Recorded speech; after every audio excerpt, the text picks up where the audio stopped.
Halo teman-teman Jasisia, perkenalkan saya Nadia Oktaviani dari Himpunan Mahasiswa Program Studi Hukum Pidana Islam. Di sini saya ditemani dua narasumber hebat kami dari Satgas PPKS, Mbak Rahma. Halo semuanya. Dan ada Mbak Fauzia dari UKM Lokus UIN Raden Mas Said Surakarta. Halo teman-teman Jasisia. Hari ini kita akan membahas mengenai penanganan kekerasan seksual berbasis hak asasi manusia. Jadi kekerasan seksual ini menjadi kasus yang sudah lama dan terus diperbincangkan di sekitar kita. Katakanlah ada kasus-kasus terbaru seperti kekerasan seksual yang terjadi di pesantren-pesantren, bahkan di media sosial pun tidak mengenal usia, tempat, dan waktu. Dari Mbak Fauzia sendiri, bagaimana pengertian kekerasan seksual itu menurut Mbak Fauzia sebagai salah satu mahasiswa di UIN Surakarta? Kekerasan seksual itu kan indikatornya adalah adanya pemaksaan gitu ya.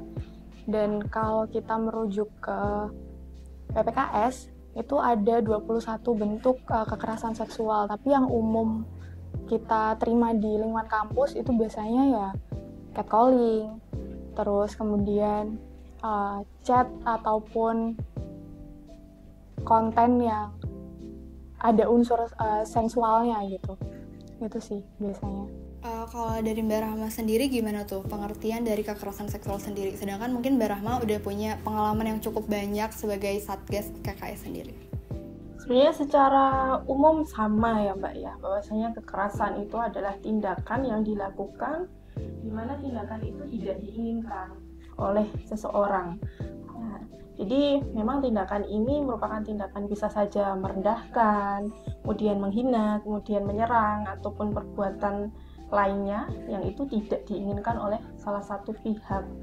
Dan pastinya lebih mengarah ke seksualitas ya, karena kalau kekerasan sendiri itu adalah tindakan yang memang merugikan dan tidak diinginkan oleh salah satu pihak, dimana kalau definisi dari kekerasan seksual itu sendiri adalah tindakan yang tidak diinginkan, termasuk dari merendahkan, menghina, kemudian menyerang terhadap seseorang yang dimana tujuannya adalah kepada seksualitasnya, gitu Mbak.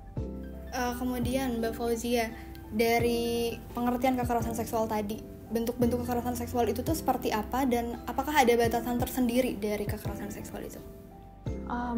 Tadi sudah sempat saya singgung kan, dan batasan seksual itu sebenarnya apakah korban itu merasa itu adalah kekerasan seksual, yang di dalamnya juga ada pelecehan seksual ya tentu saja. Jadi batasannya itu sebenarnya. Apakah korban merasa ada paksaan di situ?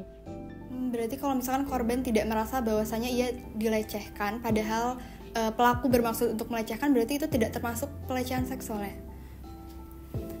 Kemudian Mbak Rahma sendiri, apa aja sih faktor-faktor yang menyebabkan pelecehan seksual itu terjadi? Sebenarnya faktor-faktornya banyak ya Mbaknya. Sebelum kita membahas ke faktor, mungkin kita harus menelusuri dulu sebenarnya jenis-jenis kekerasan seksual itu ada apa aja kan gitu. Mungkin tadi sudah disinggung sedikit ya tentang kekerasan seksual. Basicnya kekerasan seksual itu kan ada kekerasan verbal dan nonverbal ya. Dan mungkin kalau di sini kita berkaca di tingkat perguruan tinggi, keduanya pasti ada kasus baik pelecehan atau kekerasan seksual secara verbal maupun nonverbalnya. Kemudian sebagai contoh kalau verbal ya kayak catcalling, kemudian panggilan-panggilan yang memang merugikan dari salah satu pihak, di mana panggilan-panggilan yang dibuat itu mengarah ke seksualitas. Mungkin kalau laki-laki direndahkan dari sisi maskulinnya dan lain sebagainya, nah itu juga termasuk dalam contoh pelecehan seksual dalam bentuk verbal. Kemudian nonverbalnya kan ada fisik ya. Kalau fisik ini sudah masuk ke ranah sentuhan dan lain sebagainya. Nah, maka dari itu setelah kita mengetahui beberapa contoh, kemudian kita bisa gali sebenarnya kekerasan seksual ini kok bisa terjadi itu karena apa. Sebenarnya banyak faktor ya Mbak ya. ada dari relasi gender antara laki-laki dan perempuan, ada dari relasi kuasa antara mungkin dosen dan tendik, dosen dan mahasiswa, pejabat dan pegawai. Itu semua bisa menjadi alasan-alasan kenapa bisa terjadi pelecehan seksual tersebut, karena seseorang itu merasa dirinya lebih punya otoritas, lebih punya kekuasaan dibandingkan orang lain, sehingga dia merasa, oh ini saya bisa melakukan tindakan tersebut kepada orang yang ada di bawah saya. Mungkin itu salah satu alasan ya kenapa kok bisa terjadi kasus-kasus pelecehan seksual gitu. Nah, yang dijelaskan oleh Mbak Rahma tadi terkait seseorang yang mempunyai kekuasaan untuk melakukan sesuatu sesuai keinginannya sendiri. Nah, apa aja sih langkah yang bisa diambil oleh korban terhadap pelaku yang melakukan hal tersebut? Ya, untuk menghindari kita menjadi korban kekerasan maupun pelecehan seksual itu sebenarnya ada beberapa langkah yang bisa dilakukan ya Mbak ya. Salah satunya kita harus membuat batasan. Kalau orang terlalu bebas itu ya akan apa ya, terkena hal yang seperti itu juga akan lebih rentan gitu, sehingga kita harus mempunyai batasan, entah itu batasan terhadap pergaulan sesama teman, kemudian batasan dalam berhubungan, misal teman-teman di sini ada yang pacaran dan lain sebagainya, karena memang kasus-kasus pelecehan seksual ini juga terjadi di dalam hubungan relasi ya. Kemudian batasan antara mahasiswa dan dosen dan lain sebagainya, sehingga kita harus menerapkan batasan, oh dalam pergaulan itu yang boleh diterapkan itu sampai sini aja. Misal chat dengan lawan jenis gitu. Chat dengan lawan jenis ya jangan merujuk ke arah chat-chat yang tidak pantas atau melanggar norma-norma ya, sehingga dengan kita menerapkan batasan-batasan tersebut orang juga akan segan untuk melakukan hal-hal yang tidak terhadap kita gitu.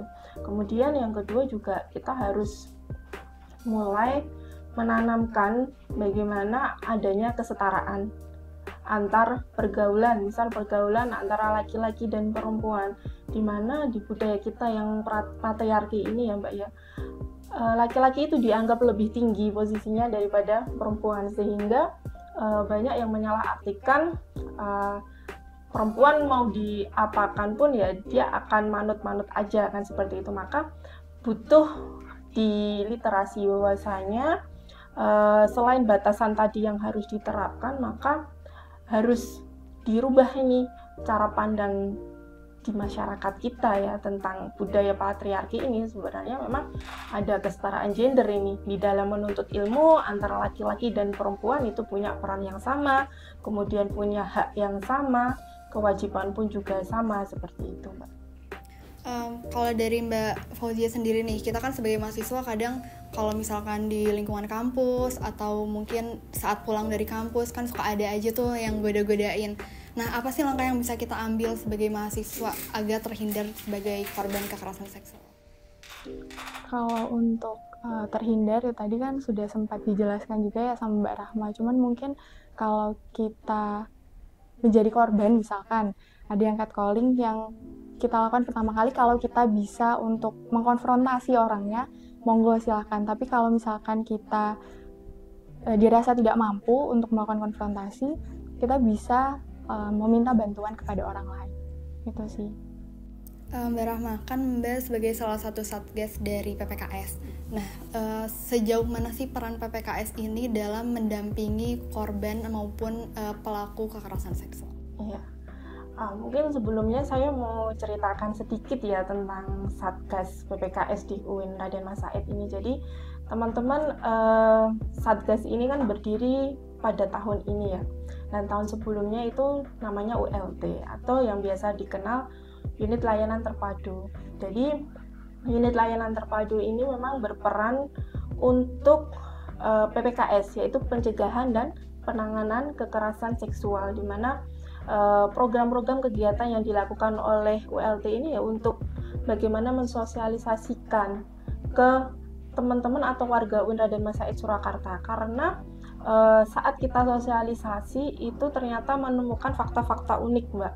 Banyak teman-teman mahasiswa, dosen, tendik itu tidak tahu contoh-contoh dari pelecehan dan kekerasan seksual, misalnya panggilan, kemudian texting gitu kan. Ada mahasiswa yang dipanggil dengan panggilan Dok dan lain sebagainya, mungkin dia merasa itu tidak nyaman, kemudian itu bisa saja dilaporkan karena ketidaknyamanan dia. Kemudian texting juga ini sangat marak ya sepertinya, mungkin antar dosen dengan mahasiswi, antar mahasiswa dengan mahasiswi, menggunakan emotikon yang seperti itu, sehingga mungkin orang-orang jadi salah mengartikan, oh kok mungkin dosen ini atau mungkin mas ini kirim emotikon ini ke saya, artinya apa? Saya merasa tidak nyaman. Nah, itu bisa saja dikategorikan kepada pelecehan seksual dari segi texting ya, Mbak. Ada kategori texting.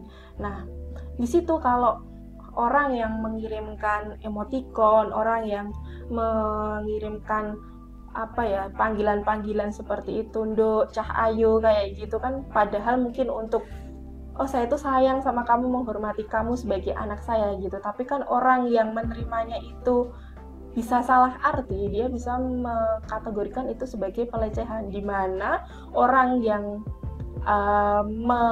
mengirimkan panggilan itu tidak tahu bahwasanya itu pelecehan, sehingga di warga UIN sendiri sangat penting untuk dilakukan sosialisasi tersebut, sehingga bisa untuk meminimalisir, Mbak, adanya kasus-kasus pelecehan seksual, karena mereka tidak tahu kemudian melakukan sehingga terkena kasus, padahal dia tidak ingin atau tidak berniat untuk melecehkan, tapi karena ketidaktahuannya, maka dia terseret itu ke dalam kasus pelecehan seksual. Sehingga sosialisasi ini sangat penting untuk dilakukan, sebenarnya bukan hanya kepada para mahasiswa ya, kepada para tendik gitu yang memang setiap harinya bersosialisasi dengan mahasiswa, kepada para dosen dan lain sebagainya. Nah, ULT yang sekarang sudah berubah menjadi Satgas itu berperan untuk mensosialisasikan agar sosialisasi ini dimengerti dan semua warga kampus itu bisa mencegah adanya kasus-kasus yang seperti itu, yang dulunya dianggap itu biasa, ternyata kok ini masuk ke pelecehan, sehingga dia menjadi pelaku tanpa disadari. Nah, selain itu juga diadakan workshop, seminar-seminar, kemudian dalam PBAK itu kita kemarin ada sebar stiker ya, Mbak ya, kemudian buku saku itu untuk meliterasi mahasiswa-mahasiswa kita. Selain di bidang pencegahan, itu juga ada di penanganan. Nah, penanganan kalau teman-teman itu melihat di setiap fakultas pasti ada banner-banner yang terpasang ya, stop kekerasan seksual dan lain sebagainya. Mungkin juga ada contoh-contoh atau jenis-jenis kekerasan seksual seperti itu, sehingga orang-orang yang membaca itu sebenarnya bisa tahu gitu. Cuma kembali lagi ke masyarakat kita yang kurang memperhatikan hal tersebut. Sebenarnya sudah dipampang itu di setiap fakultas tapi tidak terbaca, atau mungkin peletakannya yang kurang strategis untuk dibaca gitu. Nah, di dalam banner itu ada nomor ya, Mbak, nomor yang bisa dihubungi untuk melaporkan apabila nanti teman-teman di sini itu mengetahui atau menjadi korban dari pelecehan atau kekerasan seksual itu tersebut. Nah, maka dari Satgas atau dulunya ULT itu menerima pelaporan. Nah, jadi dari pelaporan tersebut kita asesmen, ini masuk ke dalam apakah pelecehan dalam ranah verbal, non-verbal, sedang, kemudian rendah atau tinggi. Kemudian setelah kita asesmen, kita juga akan mengasesmen kebutuhan para korban. Kebutuhan para korban ini apa sih gitu? Karena banyak juga korban yang akhirnya tidak berani keluar rumah dan lain sebagainya karena ketakutan kan, seperti itu. Maka kita menyediakan beberapa akses ya buat teman-teman yang melakukan pelaporan gitu. Kita ada beberapa pendampingan, ada pendampingan agama, ada pendampingan psikologis, kemudian ada pendampingan hukum, dan juga ada pendampingan kesehatan.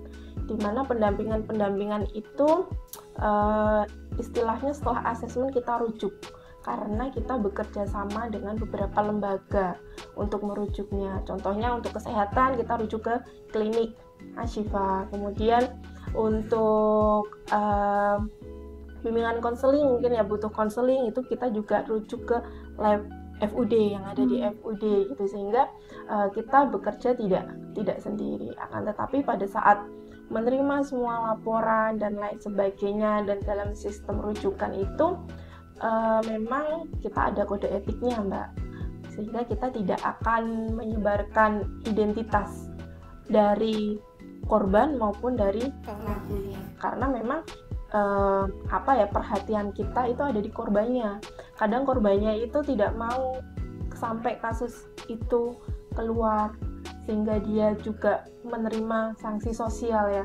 Anehnya di tempat kita itu ya, khususnya di Indonesia, korban yang mengalami kekerasan itu malah di stigma negatif, sehingga banyak sekali korban-korban yang akhirnya tidak berani untuk melaporkan karena dia takut untuk mendapatkan stigma-stigma tersebut. Sehingga ini juga yang kita galakkan untuk disosialisasikan. Sebenarnya kamu speak up itu bukan hal yang memalukan, bukan hal yang negatif. Nah, ini kita sosialisasikan terus.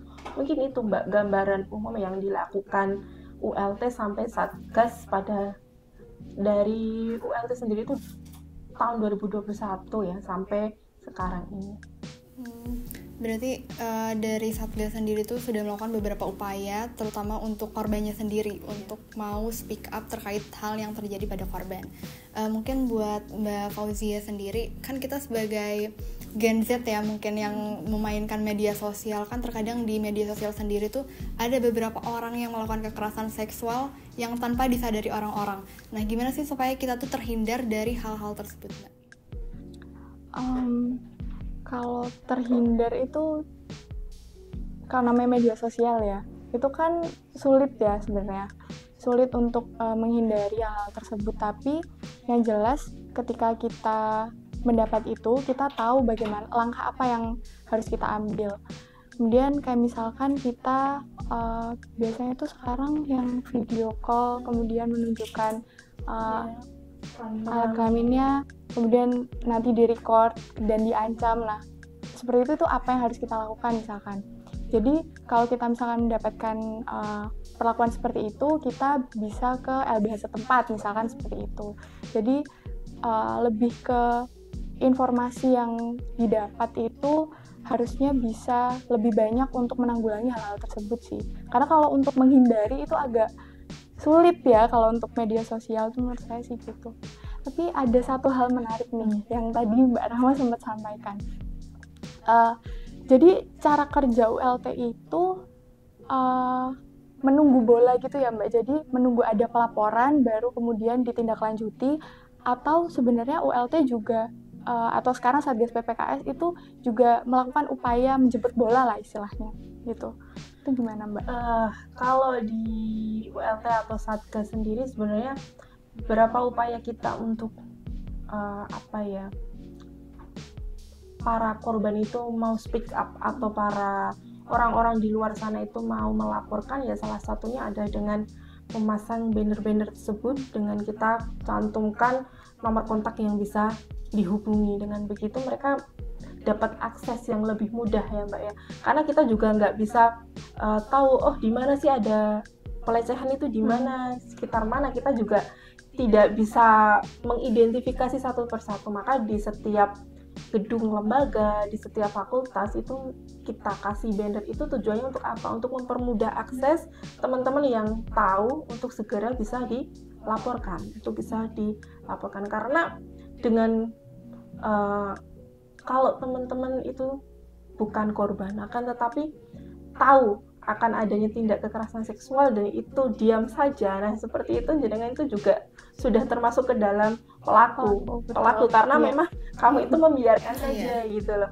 Karena saya pernah membaca penelitian ya Mbak ya, di mana itu dirilis oleh Kemendikbudristek gitu, bahwasanya 77% warga kampus atau khususnya dosen itu tahu ada tindak pelecehan atau kekerasan seksual di kampus. Nah, tapi 66%-nya itu mereka itu memilih untuk diam saja karena menghindari mungkin menghindari kericuhan antar teman dan lain sebagainya, atau mungkin dia tidak tahu melaporkannya kemana. Nah, itu dari data survei itu kan sangat miris ya.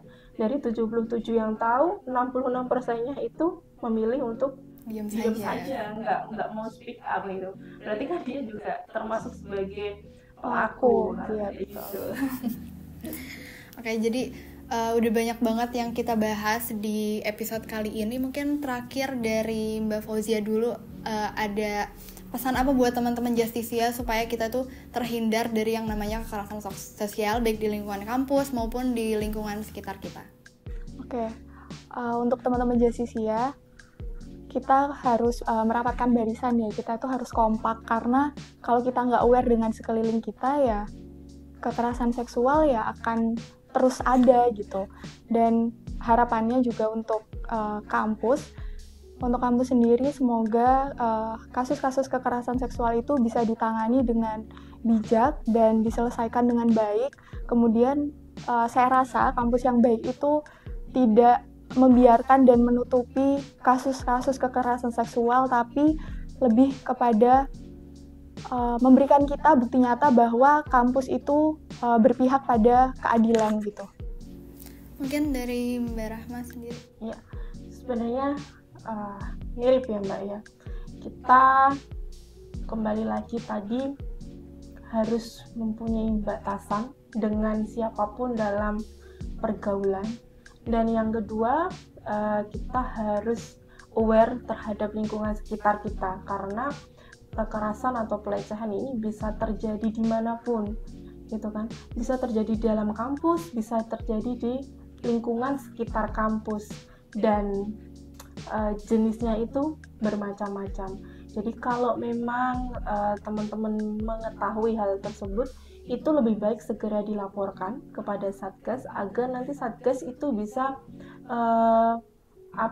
meminimalisir paling tidak akan adanya tindak-tindak yang sama. Jadi kalau memang sudah ada dilaporkan, kemudian dari Satgas ada penindakan, paling enggak kan pelaku sudah ada efek jera untuk pelaku sendiri, kemudian korban juga tertangani. Karena kalau memang korban ini tidak ditangani, mungkin bisa saja menimbulkan trauma mendalam yang berlarut-larut seperti itu. Sehingga untuk menghindari ini kita butuh seperti Mbak tadi ya, kita butuh kekompakan, kita harus saling perhatian dengan antar teman, karena biasanya orang yang menjadi korban ini tidak langsung bisa menceritakan, sehingga teman terdekatlah yang harus peka, menanyakan seperti apa, menanyakan kabar teman-temannya seperti apa, sehingga nanti bisa teridentifikasi apa yang sedang terjadi, apa yang sedang dia alami, kemudian bisa didampingi untuk melaporkan. Bisa dilaporkan ke Satgas, bisa dilaporkan ke LBH, dan lain sebagainya. Mungkin itu Mbak tambahan dari saya.